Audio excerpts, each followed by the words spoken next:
अगर आप अपने जीवन में सुख चाहते हो तो ईमानदारी से सोचो, क्या आप अपना ऐसा जीवन जी रहे हो जिसमें सिर्फ सुख ही सुख मिले? यह प्रश्न गहरा है। अगर इसको नहीं समझोगे तो जीवन भर दुख पाओगे। न तुम्हारे मम्मी पापा, न तुम्हारा पैसा, न तुम्हारा परिवार, न तुम्हारा पद, न तुम्हारी शोहरत, न तुम्हारी दौलत तुम्हें कोई सुख नहीं दे सकता। अगर तुम्हें कोई सुख दे सकता है तो वो तुम सिर्फ खुद हो। रामायण की चौपाई याद करो, काहू न को सुख दुख कर दाता, न सुखस्य दुखस्य न को अपि दाता। इस संसार में कोई तुम्हें सुख और दुख नहीं दे सकता। तुम खुद ही हो जो अपने आप को सुख और दुख दोनों दे सकते हो। अब बताओ, सुखी होना चाहते हो कि दुखी होना चाहते हो? जोर से बोलो। सब चाहते हैं सुखी होना, और जीवन ऐसे जीते हैं जिसमें सिर्फ दुख ही मिलता है। सुख का तो दूर दूर तक कोई नामो निशान नहीं है। अब आप सोच रहे होंगे ऐसा कैसे? हम बताते हैं। किसी ने मोबाइल खरीदा है?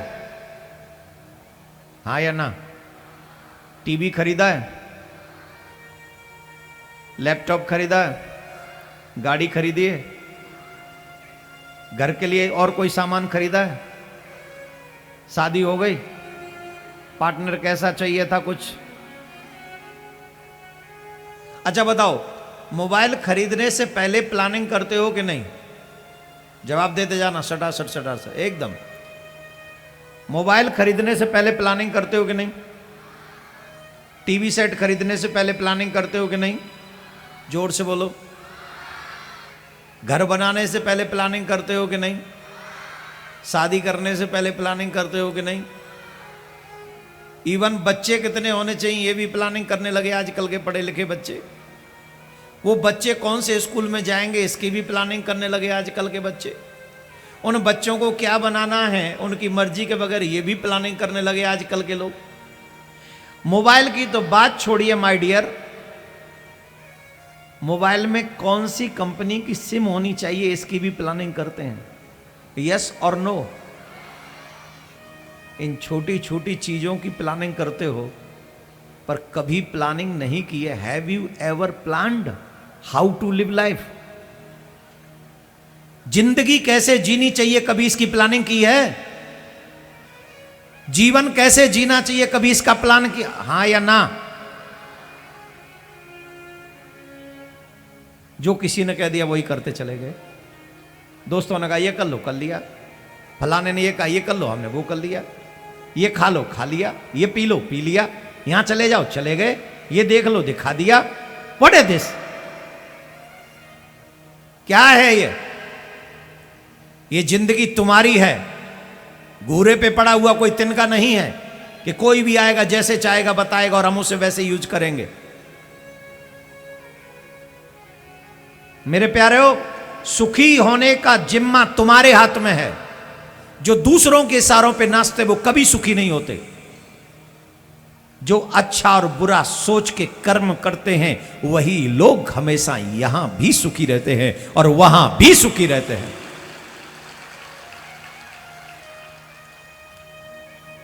मूवी थिएटर में जाके ऐसे चुप बैठ जाएंगे 3 घंटे के लिए, जैसे ये हमें पूरी रामायण का ज्ञान देगा मूवी थिएटर। और कथा पंडाल में जब मन करेगा जाएंगे और जब मन करेगा उठ के चल देंगे, और वहां भी चुप नहीं रहेंगे, बोलेंगे नहीं। क्यों? क्योंकि सोचा ही नहीं जिंदगी कैसे जीनी है। मैं आपको फिर बताता हूं, सिर्फ सनातन धर्म के ही ग्रंथ हैं जो मनुष्य को कैसे जीना चाहिए ये सिखाते हैं। रामायण हमें जीना सिखाती है और भागवत हमें मरना सिखाती है। जीना कैसे चाहिए रामायण पढ़ो और मरना कैसे चाहिए भागवत सुनो।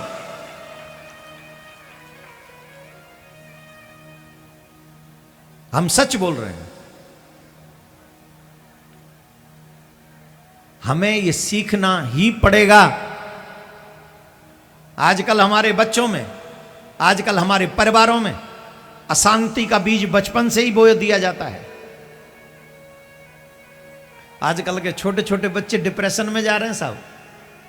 10 क्लास में अच्छे मार्क्स ना आए तो वो डिप्रेशन में चले जाते हैं। अरे 10वीं क्लास तो बहुत दूर की बात है, 5th में ना आए तो कहते आई एम अपसेट। 5वीं क्लास में पढ़ने वाला अपसेट है? बोलो हाँ या कि ना, बोलो हाँ या ना। अब ईमानदारी से पूछो, इसे अपसेटिंग का मतलब भी मालूम है क्या है?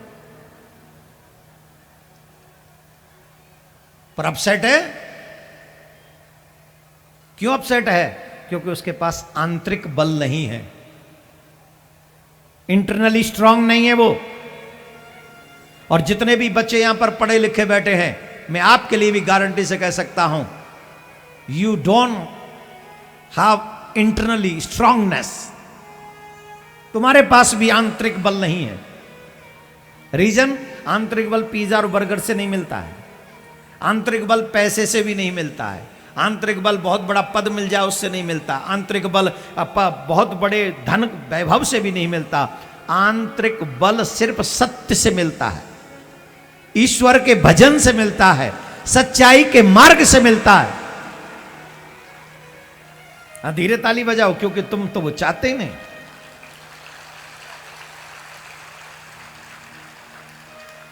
क्या बोलना पड़ेगा? कौन कौन चाहता है आंतरिक बल हमको मिले? जितने भी युवा यहां बैठे हैं, 1-1 मिनट की प्लानिंग करिए कि मुझे जीवन कैसे जीना चाहिए। जीवन मेरा राम की तरह होगा कि रावण की तरह, यह मेरा प्लान होना चाहिए। अगर राम की तरह जीवन जीना है तो पूरा जीवन लगेगा उसमें। ऐसा नहीं कि एक दिन अच्छी जिंदगी जी ली तो एक ही दिन में हम राम बन जाएंगे, नहीं, पूरा जीवन लगेगा। और पूरा जीवन जब लग जाएगा तब लोग तुम्हें राम के पद चिन्हों पर चलने वाला कहेंगे। पूरे जीवन में भी एक भी कार्य गलत न करोगे तब, अमर्यादित कृत्य नहीं करोगे तब दुनिया के लोग कहेंगे कि राम के पद चिन्हों पर चलने वाला सच्चा मनुष्य है, तब कहेंगे। और यही गुण कौन सिखाते हैं? ये गुण सिखाती हैं हमारी कथाएं, हमारे ग्रंथ, ये सत्संग। और मैं दावे से कह सकता हूं, आपको जो सत्संग मिला है ना, ये आपकी मर्जी नहीं है, ये मेरे ठाकुर की मर्जी है। वो चाहते हैं कि तुम सत्संग में जाओ, कुछ करो, कुछ नया बदलो, जीवन में प्लान करो।